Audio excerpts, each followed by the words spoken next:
तो का करी आँखिया खोभली कारे ओसे देखे लोग आँख फाड़ के अपना आँखी से चश्मा उतार के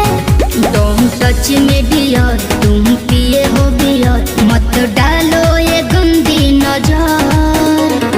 चढ़ता दहार ढहेलो कहर तेही उमरिया में भइलो जर चढ़ता लहर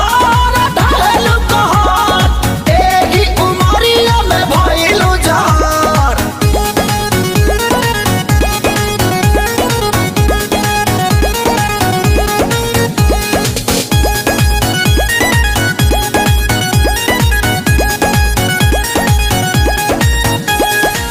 जवन जमना तू खा लो उहे हमहू खानी हो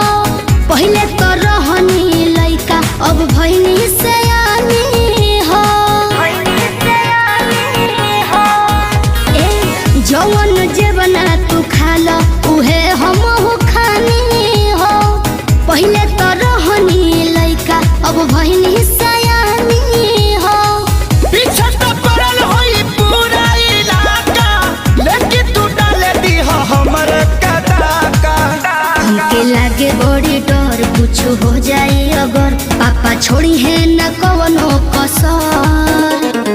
चढ़ता दहार ढहेलो कहर तेही उमरिया में भइलो जर चढ़ता लहर ढहेलो कहर तेही उमरिया में भइलो जर